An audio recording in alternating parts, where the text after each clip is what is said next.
This time, on combat ships. The fight to survive when your ship goes down. It's always in the back of your mind, how are you going to die? Am I going to get burned to death, or will it just be instant? Or will I sink in the frozen waters? High-tech missions to solve mystery sinkings. I like to think that an expedition like this really is like assembling the Avengers. And heroism in the face of disaster. Probably to him it seemed like an eternity. He at least shot until he ran out of ammunition.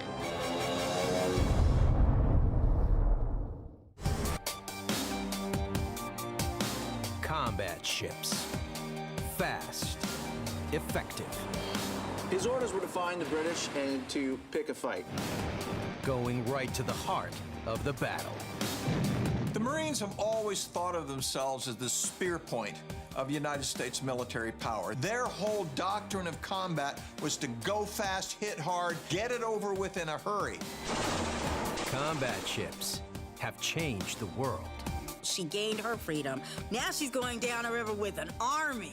She was like, we're about to show you what we're working with. Thanks to clever design, raw firepower, and the heroism of their crews. The rule of thumb on a frigate is you can lose 2 spaces and stay afloat. But if you lose a third, you go to Davy Jones's locker in a hurry.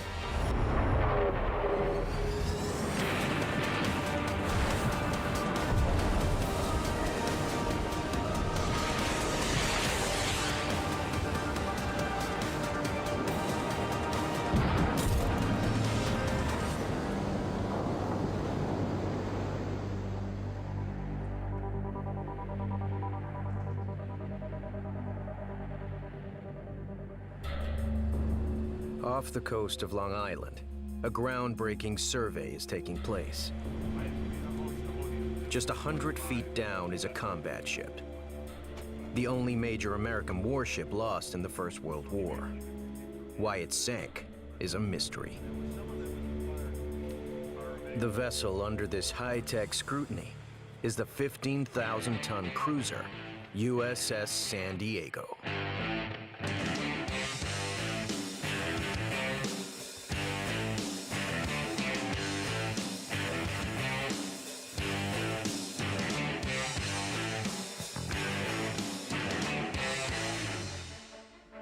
On July 19, 1918, the USS San Diego was approaching New York Harbor under the command of Captain Harley Christie. Her crew of over 1,000 was preparing to escort a convoy across the North Atlantic through U-boat-infested waters. They were within sight of the US coast. They could see America as they were sailing, so they were still felt very much at home. Suddenly, there was a massive explosion. Captain Christie believed that this was a torpedo strike, and so he immediately orders all guns to open fire on the surrounding area to try and prevent a second torpedo attack from the submarine he believed was out there. German self-propelled torpedoes were a deadly threat. They had sunk almost 200 American ships. The second torpedo never came, but the damage had been done. Captain Christie followed the playbook, exactly what a ship should do in this scenario. He directs the ship towards Fire Island and tries to ground the ship to save his crew. It's too late. The San Diego is listing badly. Christie gives the order to abandon ship. Within 28 minutes, she was on the bottom. 6 men were lost. What sank the San Diego is a puzzle. Was it a torpedo, a mine, or an accident? It became one of the American Navy's biggest mysteries. Almost 100 years after the loss of the warship, a team of archaeologists and engineers, led by a Navy unit from Naval History and Heritage Command and the University of Delaware, are attempting to solve the mystery. I like to think that an expedition like this really is like assembling the Avengers. You're going to get, superheroes each from their own disciplines and backgrounds, and they have unique skill sets and perspectives. First up was a 2D sonar of the capsized ship. It revealed the USS San Diego was fairly well preserved. You see this really nice outline, clearly the outline of a ship. There's massive collapse areas in the center. And now here we can see the difference that 28 minutes makes. Up above, we see the ship as it was cruising across the surface. 28 minutes later, she's flipped over and on the seabed 100 feet below. Next, the team launched an autonomous underwater vehicle, or AUV, for a more detailed scan. The AUV comes back from its mission, and we download the data, then we start processing, and then suddenly, boom, emerges on the screen this fully realized image of the wreck. It's as if going into the Louvre at night, and then somebody flicks on the light, and in front of you is the Mona Lisa. We see the lifeboat cranes, over on one side. That speaks to that rush to get everybody, off the deck. We see the areas where divers have reported seeing munitions being exposed. And so it's this huge tapestry, and it leaves us a lot to pore over. Could the scans help show what sank the San Diego? After 100 years on the bottom, it's tough. We know from the crew that there was a thudding impact at the location where it occurred by the port engine room, and that water and coal rushed in pretty much immediately into the space, and really it was agreed upon that there was an external underwater explosion, and everything is consistent with that. This was no accident. Shortly after the sinking, a Navy diver reported a 5-foot diameter hole in the hull. Using photos of World War I torpedo hits as a reference, engineering analysis by Naval History and Heritage Command showed a torpedo would have made a much larger breach. A 5-foot hole was consistent with a small German mine. There's a further puzzle. The ship should have been able to stay afloat for longer. You would not expect normally a hole of that size would sink a vessel of San Diego's size so rapidly and quickly. Another combat ship of a similar design can offer valuable clues.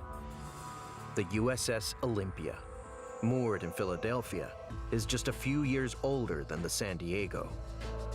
You can see here a 3D scan of the coal bunker in USS Olympia, really in the equivalent location.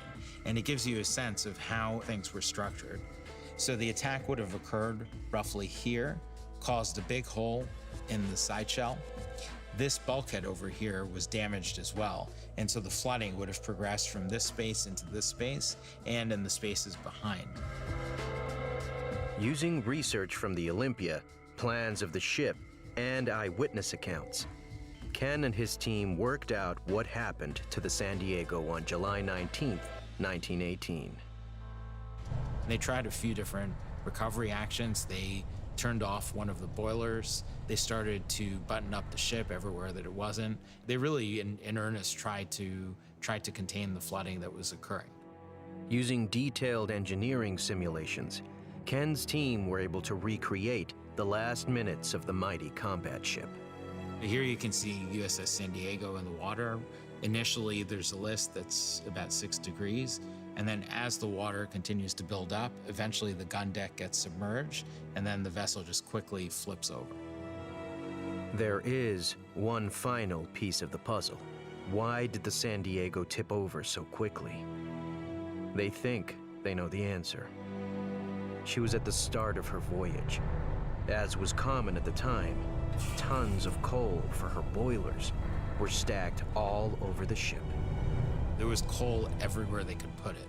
It's roughly 20% of the total weight of the ship in coal. The San Diego was dangerously top-heavy. As the cruiser tipped over, a design fault came into play. The ship was riddled with holes, coal chutes to feed the bunkers. All of these circles over here are all coal chutes that are present throughout the entirety of the gun deck. And so if water comes in through the gun ports and into the coal chutes and continue down into the rest of the vessel, which will create a very, very fast flooding scenario. And that explains why the ship capsized so quickly once it got to a critical angle.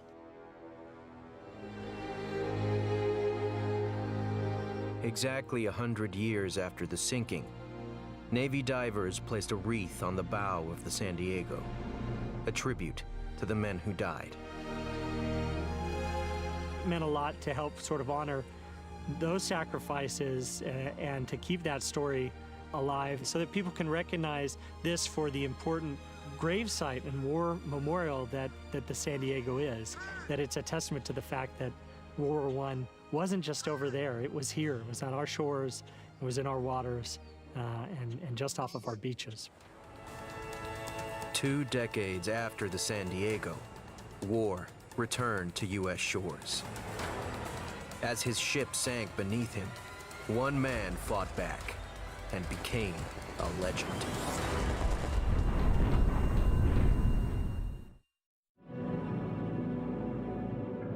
A Sunday morning in December 1941, Pearl Harbor.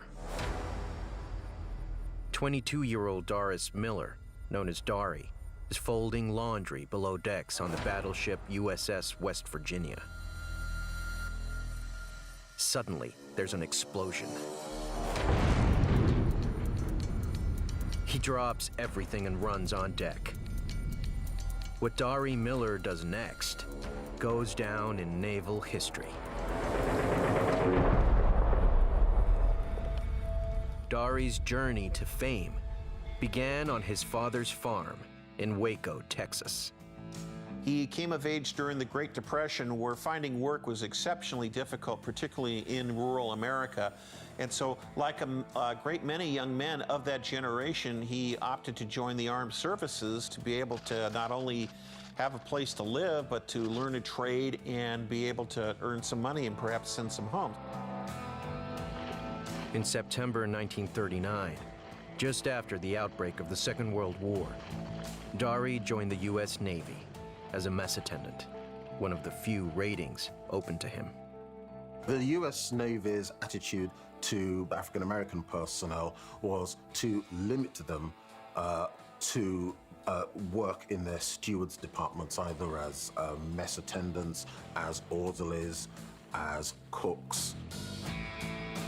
In 1941, Dari was assigned to the dreadnought battleship USS West Virginia.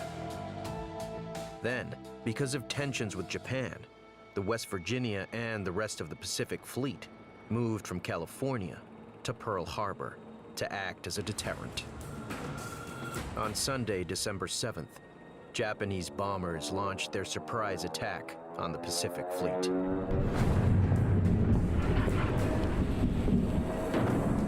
His battle station, when general quarters was sounded on the West Virginia, was with one of the shell handling parties to get guns up to the 5-inch mounts topside. But by the time he gets there, he realizes that it's not much of it left, so he makes his way up to the decks.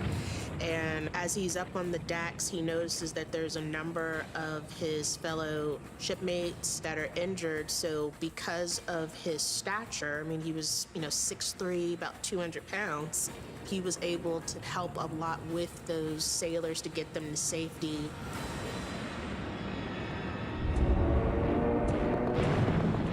The West Virginia started to sink to the harbor floor. Dari, who moments before had been folding laundry, was ordered to man one of the ship's 11 50 caliber machine guns. Probably to him it seemed like an eternity, but I think it was at least about 15 minutes, so he at least shot until he ran out of ammunition. And I don't know if that's something I would have thought to immediately done. I guess with all the adrenaline that's going on, and you've got all the sounds, the airplanes above head, you never know what you're really gonna do in that moment. After 75 minutes, the attack was over. the West Virginia sank, one of 19 Navy ships that were sunk or seriously damaged. Over 2,000 Americans died. Dory's bravery did not go unrecognized. May 1942, on the deck of the carrier Enterprise, Admiral Nimitz presented the Navy Cross to Dory Miller at an award ceremony with a whole bunch of other officers there.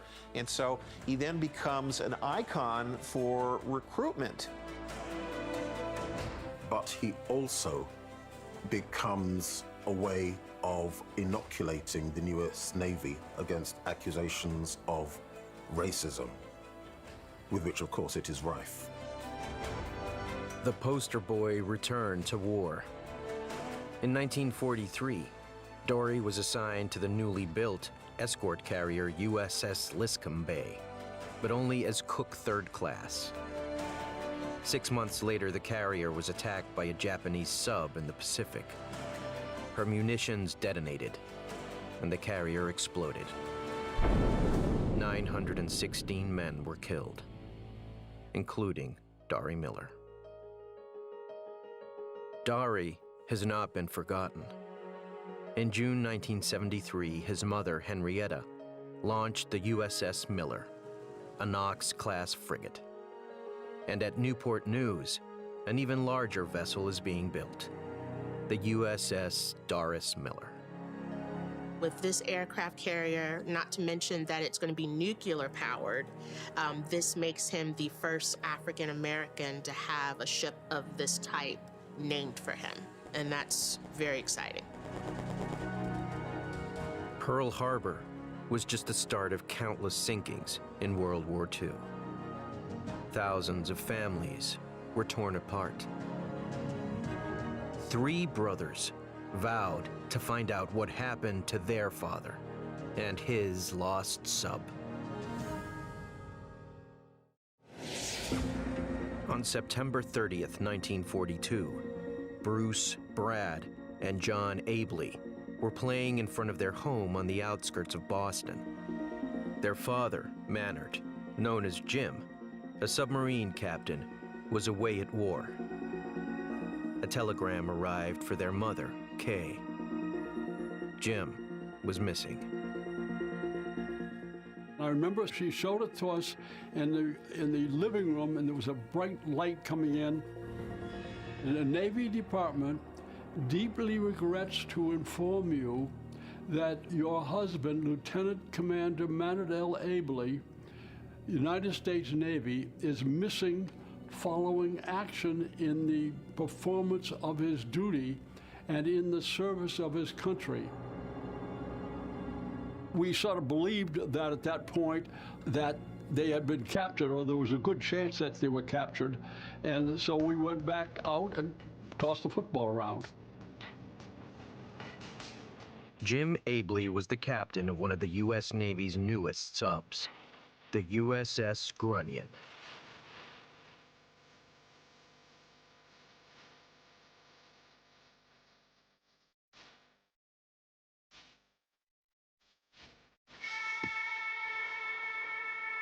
After the Grunion went missing, the Ableys carried on life as best they could.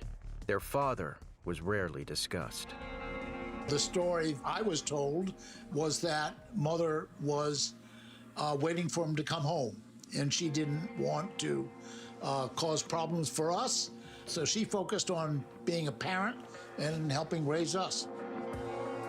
We had a basketball net out back, and I used to tell myself if I could do 5 shots in a row, that Jim would come back, and it never happened. At the end of the war, the Navy searched for the Grunion at its last known position off Alaska. Nothing was found. The fate of Jim Abley and his crew remained a mystery for over 50 years. Then, in 1994, a technical drawing from a Japanese merchant ship came to light, bought by a U.S. Air Force lieutenant colonel.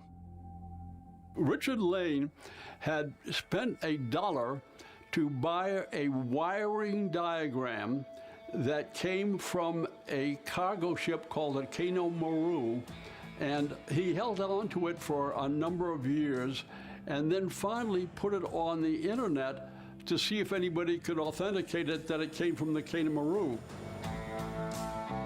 In 2001, Richard received an email from Japanese naval architect Yutaka Iwasaki with a description of a confrontation that took place between the Kano Maru and a submarine off the island of Kiska, near Alaska. In 1942, the Japanese Navy concluded it was the Grunion, as it was the only U.S. sub lost in those waters at the time. Yutaka found an account of the battle written by the skipper of the Japanese vessel. A Navy contact passed it to the Abley brothers. One torpedo wake passed behind us. The other one hit the machinery room starboard side. There was a large explosion and the sound occurred like the rumbling of hell. The Japanese crew opened fire at the sub's periscope, hitting the conning tower. We saw the swirl of heavy oil. All the crew shouted, "Banzai!" The sub never surfaced. The crippled Kano Maru beached on Kiska. Could the freighter have sunk the Grunion? To the Abley brothers, it didn't make sense. As we investigated further and further, we were suspecting that the shots themselves could not have sunk the Grunion. Something else happened, and that was one of the great puzzles. John, a successful businessman, told his brothers he'd finance a search. In 2006, a vessel equipped with sonar sailed for Kiska. This was no stab in the dark. Yutaka Iwasaki had found a map showing the precise location of the fight between the Grunion and the freighter. That narrowed the search from 200 square miles down to a half a square mile. On August 16, 2006, the team spotted something 3,000 feet down. Could it be the Grunion? The expedition to find the lost sub, USS Grunion, had struck gold. Finding that 2 o'clock note on the computer that they'd found the sub itself was just unbelievable. The following year, they returned, this time with John and an ROV, a remotely operated underwater vehicle, armed with cameras to explore the seabed. Just 30 minutes after the ROV was launched, the unmistakable shape of a submarine appeared. Together with a deep trench dug by the sub as it slid down the sloping seabed, they had found the Grunion. But what had sunk the sub? They found a vital clue. The ROV showed damage to a section of the superstructure known as the shears. They support the periscope. Something pushed those shears forwards. And then when we looked more closely, there was a dent in the shears. The dent could not have been caused by the freighter's 3-inch shells. The most likely culprit was a torpedo. A torpedo traveling at 53 miles per hour would have made a significant impact. It split open the conning tower. Freezing water flooded in. The crew of the Grunion didn't stand a chance. But where did the torpedo come from? There were no other subs in the area. There is only one possible explanation. The Grunion had been hit by one of its own torpedoes, a victim of what is known as a circular run. This was not uncommon in U.S. subs in the early months of the war. If you're firing a torpedo, they have a control in it which allows it to be steered. One of the failure modes of that mechanism generally is that the rudder gets jammed in a very single direction. And if a rudder gets jammed, the torpedo is going to do what it would obviously do. It's going to go in a circle. And guess who is on the circumference of that circle? The submarine. The Abley brothers were able to finally piece together what had happened to their father. The Grunion had fired 5 torpedoes at the Kanumaru. With just the periscope above the water, Jim Abley ordered a 6th to be fired. The torpedo launched, but then began to turn in a circular run. The sonar operator alerted Jim, who gave the order to dive in a desperate attempt to avoid the torpedo. They plummeted downwards, but they did not make it. In other words, the torpedo actually hit the conning tower, and what it did is it opened up a gap between the conning tower and the control room. And so cold water just poured in there, and it plummeted down, and nobody could control the dive planes anymore. Then at 1,000 feet, it imploded.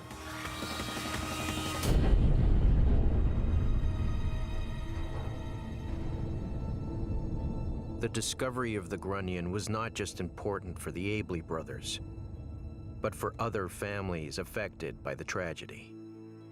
In 2008, they all gathered in Cleveland by the Second World War sub USS Cod to remember the 70 men who died.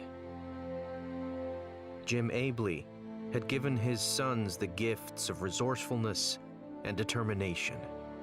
Those gifts led to the discovery of his ship. Jim was a teacher, period. And the important thing to do was to teach us how to handle life. The message was, you can fix anything, but you got to stick to it. On the other side of the world, one combat ship was attacked by submarine, by ship, and by bomber. But the mighty Tirpitz refused to be sunk.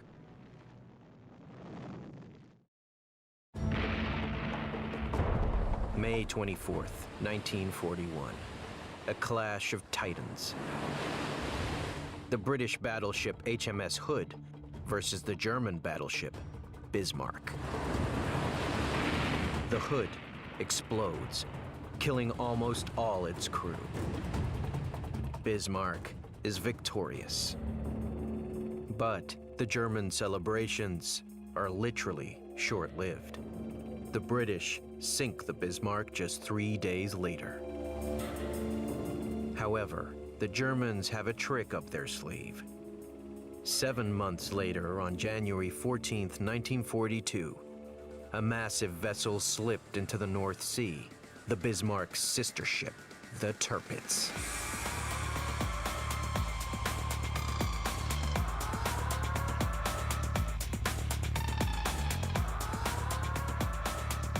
Tirpitz was an extremely powerful and also good-looking battleship.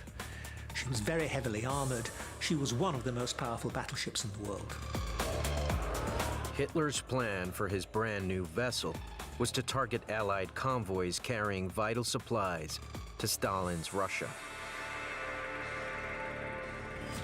That just one ship could pose such a threat was intolerable. The Tirpitz must be sunk. I think Churchill was somewhat obsessed by the Tirpitz. He once said that it would be worth the loss of 100 airplanes if we could damage it. In March 1942, the Tirpitz was spotted off the coast of Norway and was attacked by a squadron of British torpedo bombers. But the planes were slow, and the Tirpitz gunners fought back hard. All the torpedoes missed. An attack from the air failed.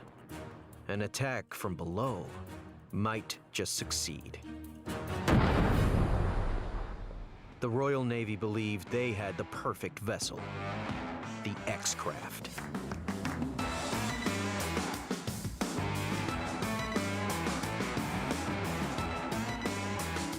Like a James Bond gadget, the X-Craft mini-sub was designed to catch the enemy unawares. Instead of having torpedoes, they have side charges, which you drop underneath your target, and they're packed full of an awful lot of explosives on a timer. And when the timer runs down, the charges blow up, and hopefully you break open the hull of the target. In September 1943, 3 mini-subs were towed by conventional submarines to the Tirpitz lair in North Norway. In the early hours of September 22nd, the crews of X6 and X7 managed to drop their charges under the Tirpitz. Fuses were set for 2 hours. But then the subs were spotted, the men captured, and brought on board the Tirpitz. They were treated rather nicely. They were offered schnapps because they'd been in the water, it was cold, and the Germans were talking to them about how brave it was for them to try this. And they noticed that the British kept looking at their watches because they knew what time the mine was to be detonated. At 8:12 a.m., the charges exploded. The bottom of the ship was buckled, frames were distorted, and there was flooding. About 1,400 tons of water enter the Tirpitz. The ship didn't sink, but was badly damaged. The Nazis immediately began repairs. So the British sent in the RAF to finish the job. Everybody had a go at it without any luck at all until somebody said, what about 617 Squadron? In 1944, Lawrence Goodman was a 23-year-old Lancaster bomber pilot with 617 Squadron, famous for their precision bombing Dam Busters raid. We knew little about the Tirpitz, except it was a big ship, very dangerous, kept the Royal Navy and the American Navy busy keeping it in port, as it were. Well, it took up much too much time, and it was important that somehow or other it was finally put to bed. With the right bomb and the right plane, the RAF believed it could take out the Tirpitz. The Lancaster was the only plane big enough to carry the massive bomb needed to sink it. The Tall Boy.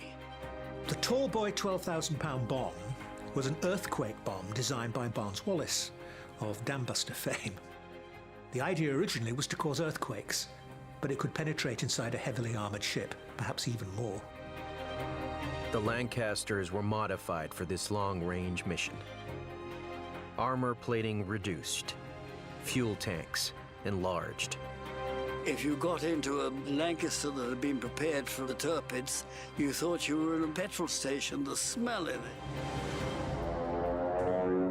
On September 15th, 1944, Benny and 26 other Lancasters set off for the Tirpitz. My role was to concentrate solely on keeping that aircraft at the right height, at the right speed, on the right course. The only person who could talk was the bomb aimer, and he gave you any corrections. The weather was perfect. Tirpitz was clearly visible close to the shore. I knew we were going to drop the bomb from the moment we started the run-in. At about 14,000 feet, Goodman's aimer gave the order, bombs away. Of 17 tall boys dropped, only one hit, but it caused serious damage. The Tirpitz could no longer sail, but it was still a powerful gun battery, so the Germans towed the battleship to defend the major port of Tromsø. The Allies still needed to destroy the Tirpitz. After another failed Lancaster mission in October, on November 12th, the bombers took off for a third time. One tall boy exploded on the shore, but the Tirpitz was hit 3 times, then slowly began to capsize, trapping hundreds of men below decks. 971 were killed. Hitler's last battleship was no more. She was the target of submarines. She was the target of miniature submarines. She was the target of torpedo bombers, of heavy bombers, you name it. But through all this, she accomplished her major mission, which was to provide a threat that the British took very seriously. 40 years later, Britain was once more at war. A new enemy threatened her ships, armed with a deadly high-speed missile. On April 2nd, 1982, Argentina's military government successfully invaded the Falkland Islands, 300 miles off the South American coast. The Malvinas, as the Argentinians call them, had been under British control since 1833. The Argentines did not expect the British to fight back. They'd occupy the Falklands, and Britain, the new sort of reduced post-imperial Britain, wouldn't have the guts or the motivation to try to get the Falklands back. In that, they made a fundamental error. Margaret Thatcher's government sent a naval task force of over 100 vessels to recapture the islands. It's not a place you hang around down there.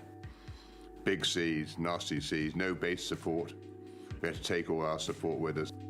Not a place you would choose to go, but the choice was in a way taken away from us. The military junta that controlled Argentina was defiant. Even as the British were on their way, they refused to back down. This is our recovery of the Malvinas. We know for what we are fighting. I believe that the British don't know what are you fighting. One of the ships that made up the task force was the Type 42 destroyer, HMS Sheffield.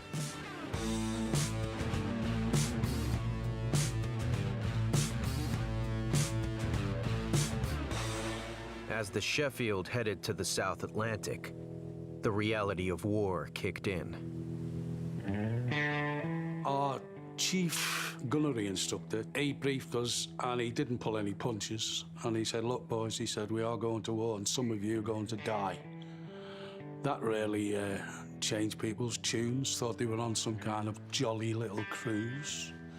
But it brought the seriousness of it back to us. We're going to war. At the end of April, the task force reached the South Atlantic and prepared to invade the Falklands. A 200-mile exclusion zone was set up around the islands. The British declared any Argentine warship found within the zone would be treated as hostile. On May 2nd, the Argentinian cruiser, the General Belgrano, was sunk by a British submarine. Over 300 men died. At first, there might have been a cheer, but then you're thinking, well, they've got families. They're just doing the same job, you know, we're doing. God bless them, like, you know. The war was underway.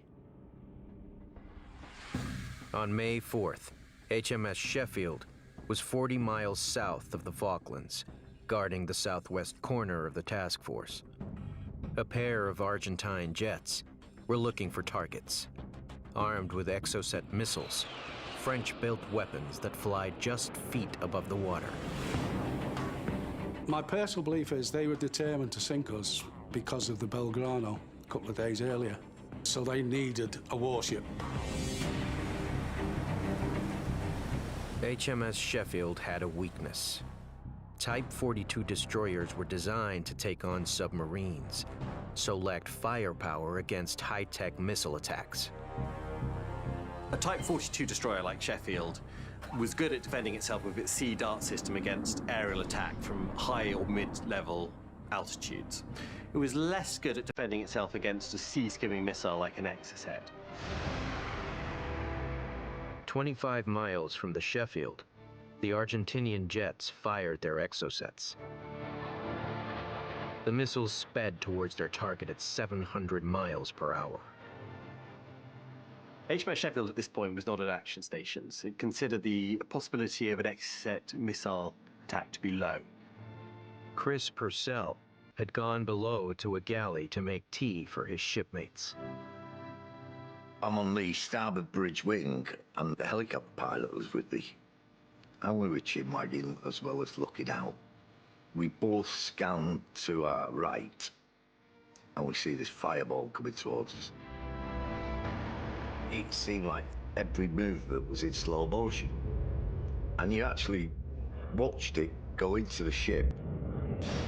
There's noise, there's people starting to panic now. I do believe there was blood up the wall. Somebody put their hands in it. Said, oh my God, what's that? Fires broke out across the ship. The biggest weakness in Sheffield was the fact that if she was hit, she'd burn. Ships had been allowed to become, perhaps to save money, much too flammable. To make matters worse, the missile had cut the water main. There was no water to extinguish the flames. It didn't take long for the heat to come through decks. The paint was bubbling, and you threw a bucket of water on, totally evaporate. It's always in the back of your mind, how are you going to die? It sounds a horrible thought, but you've got to think like that. Am I going to get blown up? Am I going to get burned to death? Or will it just be instant? Or will I sink in the frozen waters, you know? You have to go through all of those thoughts, but you've got to dismiss them and concentrate on your job. Even in tragedy, there was humor. Lieutenant Clive Carrington Wood, who's our flight controller, started singing our favourite song. Always look on the bright side of life. It soon became clear that the fires were out of control. Sheffield's captain gave the order to abandon ship. 2 other warships, Yarmouth and Arrow, came alongside to rescue the crew. 20 men died on the Sheffield. The ship drifted for 3 days. It was then taken in tow in an attempt to salvage her. But rough seas flooded the hole made by the Exocet. And on May 10th, HMS Sheffield finally sank. Type 42 destroyers were not meant to be sunk like that. And this one had gone remarkably easily. Something had to be done about it, preferably get the Falklands back. On June 14th, the British retook the islands. Once we got the commandos and the army ashore, they were better soldiers and Marines and better supported even 8,000 miles from home than the Argentinians, who, as we know, had some quite capable military, but also, of course, a lot of them were very young conscripts. The Sheffield was not the only British ship lost in the battle to retake the islands. 4 warships and 2 merchant ships were sunk. The traumatic effect of the loss of the Sheffield has stayed with the survivors. I do think about it every day, and it's a lot easier now to cope with me being able to talk about it and rather than bottle it up. Us lads are now in the position where your Second World War lads were after their war. You're still sad, but things get better as regards that, you know. Every time I go on a parade with the Sheffield Standard and I hear the last post being played, I used to cry. I don't now, but I will remember my shipmates all the time.